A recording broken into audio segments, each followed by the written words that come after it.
Hi.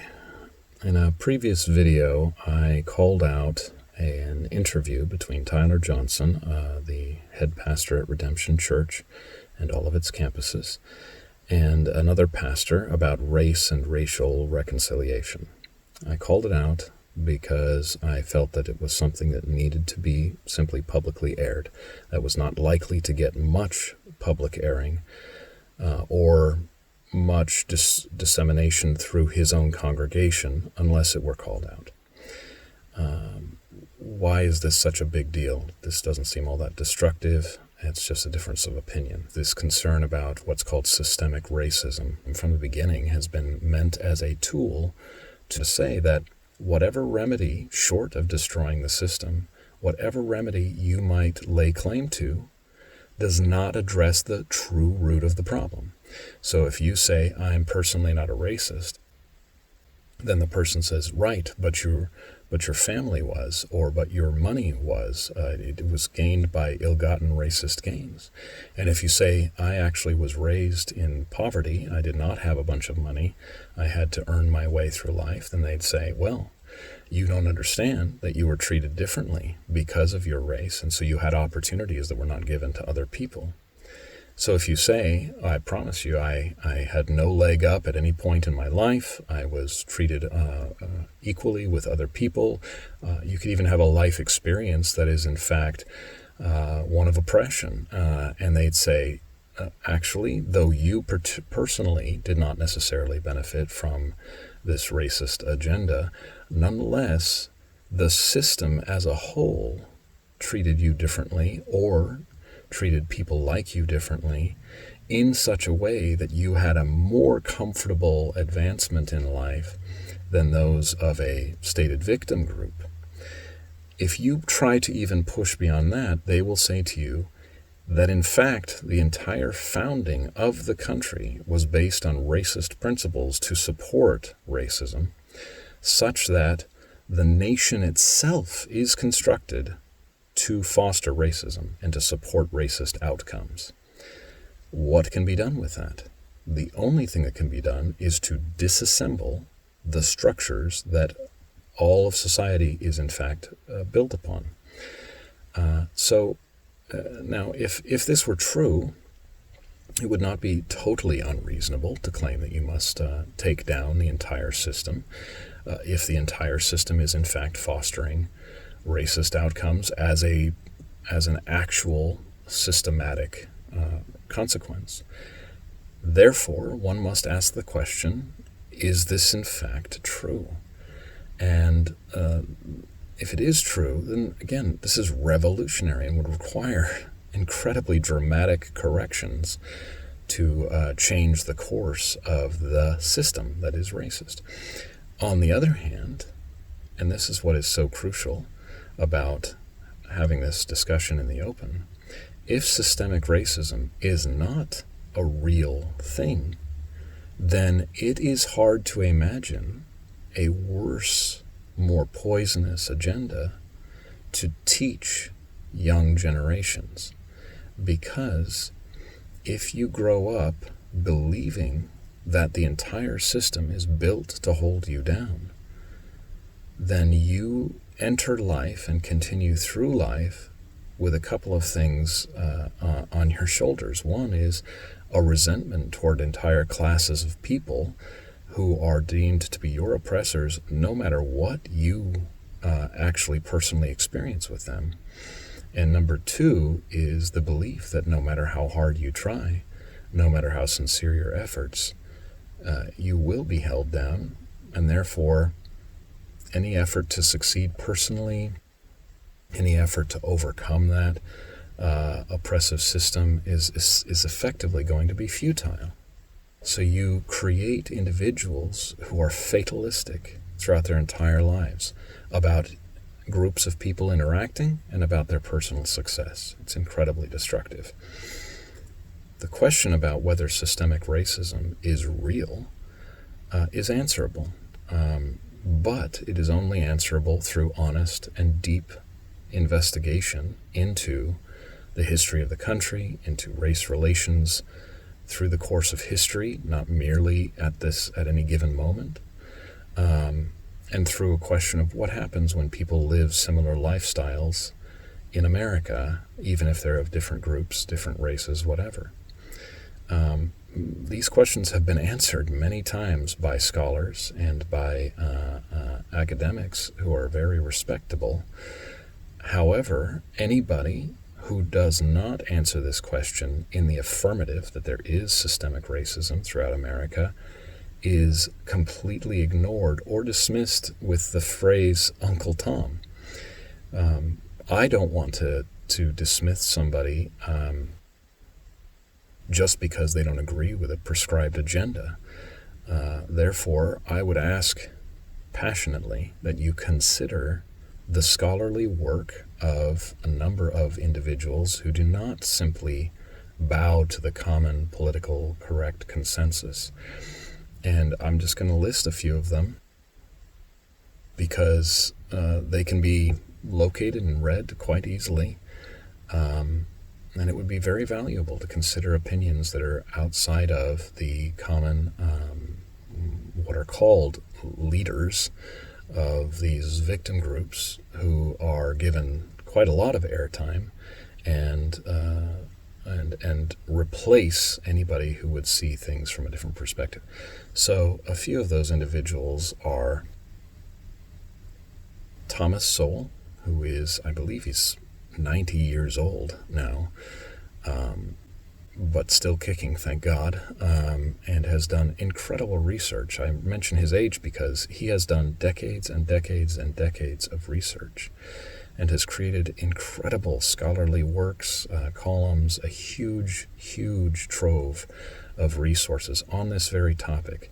Thomas Sowell is black, and he has proven beyond a reasonable doubt what causes poverty, what causes success, and that it is not about race so much as it is about the absolute randomness of life and the choices that we make in our lives. There are a couple of books that Thomas Sowell has written that are specifically on this topic, and many, many, many books that touch on this topic from other perspectives, but I would highly recommend Discrimination and Disparities or Intellectuals and Race. He does not engage in vitriol. He does not dismiss his critics. By and large, he's just an adult in the room who wants to discuss these things honestly and openly. A couple of other individuals are Larry Elder, who has written a couple of books as well, Walter E. Williams, who's an economist, who therefore deals extensively with these topics, and Clarence Thomas, Justice of the Supreme Court. All of these men have one thing in common, and I want to touch on this in a bit, but all of these men have one thing in common, which is that they say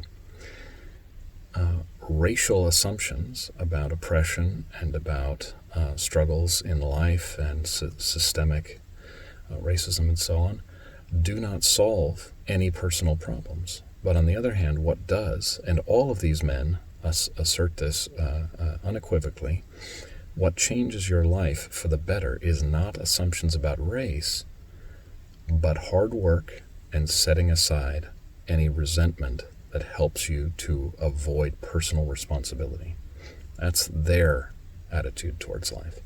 And they come from very different backgrounds. They're a variety of ages, and they have different views on life, but they all agree unequivocally on that central point about what causes a person to have success in life versus failure. So I would ask you to review the scholarly work of individuals who do not simply agree with the politically correct sentiment, and really consider whether this concept of systemic racism is true. I want to address the issue of what is in fact the impact of this, and this is the biggest reason that I wanted to bring this to light, not so much publicly, but simply to address it not as two simple different approaches to the subject, but rather as a matter that is destructive if approached in the wrong way, incredibly destructive and divisive. In the Christian community, the world over, the one thing that is most healing to an individual who feels that they are struggling, that they are oppressed, is the acknowledgement that above all of our concerns, all of our complaints, all of our struggles, and even perceptions of oppression, above all of that is the absolute belief that we are children of a literal king, the king of the entire universe. The reason that is important and helps us to get through our problems is because we believe that we have the most powerful being in existence, in reality, backing us up, looking out for our best interests. If we can appeal to the God of the universe, then we do not need to appeal to the structures of the world we inhabit, because there is no greater authority than our God. And we know that we can pursue whatever God would have us pursue, and whatever goes right or whatever goes wrong, our appeal is not to the people we feel are hurting us or object to our life or our pursuit of God's agenda, but rather our appeal is directly to the King of the universe. That gives us incredible freedom to act without fear, and it gives us a call to not allow ourselves to be victims, because there is no time where we stop being heirs to the universe's king. Therefore, when we believe this about our relationship to our God, there is no point at which we can be victims, because the ideal of our lives as Christians is to serve and love those around us sacrificially, knowing that we do not need our payback from those people or in this life, but that our payback, our recompense, is in eternity, and it is from God himself. Biblically, we are called to lay down our lives, to sacrifice, to serve the needs of others. But the flip side is not true. We are not called to demand of others when we feel oppressed. We are not called to make other people cause us to feel that we have been sacrificed for. Rather, we are called to a life of sacrifice. The other thing is, when we demand of ourselves ongoing sacrifice to others, we stop looking at how we ourselves have been treated or how we perceive that we've been treated. And instead, we look at how we are treating those around us. And that is fundamentally what matters. Obviously, if all of us as a Christian community treated each other with sacrificial love, there would not be any of these issues. However, if we focus on how we are treated as a measure of whether everybody is doing their job, then everybody stops focusing on being sacrificial and demands sacrifice of others, which is the opposite of God's example to us. Secondarily, and adjacent to that, is this. We are raised as Christians to recognize that we have to teach morality to those around us, not because we hate those who don't live according to moral standards, not because we want to discard them or abuse them or anything of that nature. We are taught that that is the way the God of the universe created the universe to function. Homosexuality is a bad idea because men and women were created to function together in love and in committed relationships. Polygamous relationships are destructive. We recognize that not because people can't feel like they love each other, not because people can't support each other in some theory or whatever, but rather that we know that in the long term, God created the universe to reinforce committed, one-on-one, loving, monogamous monogamous relationships. However, suddenly we are told to to take actions because of the feelings of the victim group, rather than focused on what actually functionally works. And I return to Thomas Sowell, Larry Elder, Walter E. Williams, Clarence Thomas. When asked what works in terms of oppressed victim groups, or those who perceive themselves to be oppressed, legitimately or not, their answer is that in their lives, and this is repeated in their personal stories, that when they held on to awareness of abuse, when they held on to a perception of resentment, when they held on to a goal of getting other people to treat them right, their lives were wasted away by bitterness and poison. But when they focused on living lives that were of hard work, commitment, and ignoring the barriers, that they found success and satisfaction, personal satisfaction in life. God has created a world in which it does not work to foster group division and to foster group blame for one's status in life. But in fact, it does work to set aside the perception of how we are treated and live sacrificially, personally, one-on-one in relationships. When we, in fact, pursue this agenda of blaming based on race or based on victim group, it generalizes the problem away from our personal responsibility, not just to other people, but even to ourselves and to our God. It generalizes it because when we are told that the body is a bunch of racists and the body is acting oppressively, but these individual acts cannot be called out because you as an individual are not acting that way, but this is generalized to a system that is racist, then the individual who does not believe they are racist, they don't have anything to fix in their mind. And if they wholeheartedly jump in and agree that this is a big system-wide problem, but they know in their hearts that they are not personally racist, they've been absolved of any need to mature further, because this is just this enormous issue that everybody contributes to and I am not personally responsible for. And especially if I am noble enough to recognize the problem, then I can live any lifestyle I want because I'm helping fix the problem just by talking about it. The other issue with calling this out by group is that it just creates more racism because we keep finding more groups. And when we look at those other groups, we begin to see them based on their group, not according to them as individuals.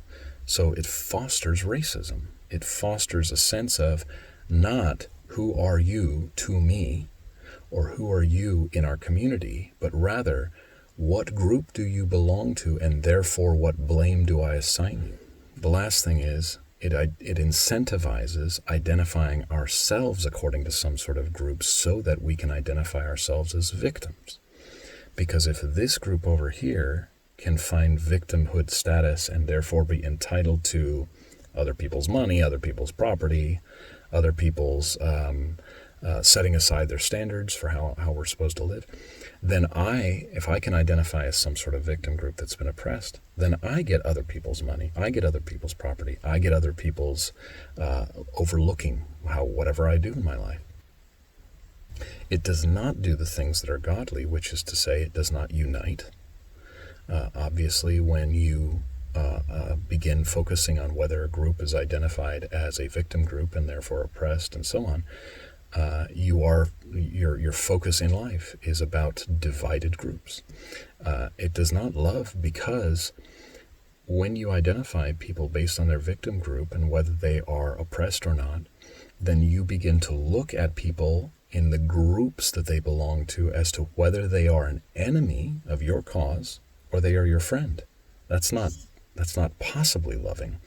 It is in fact functions against love, because it helps you to foster a friend or enemy attitude toward people, rather than everybody is somebody to seek to love and to bring into Christ's family.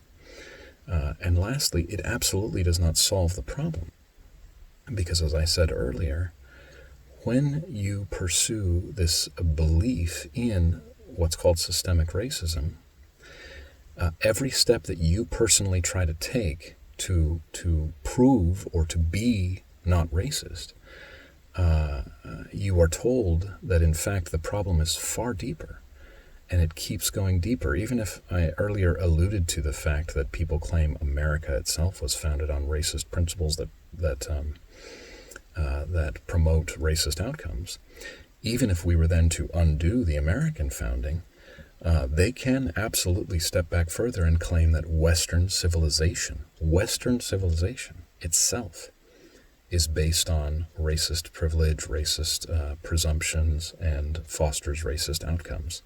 It does not end.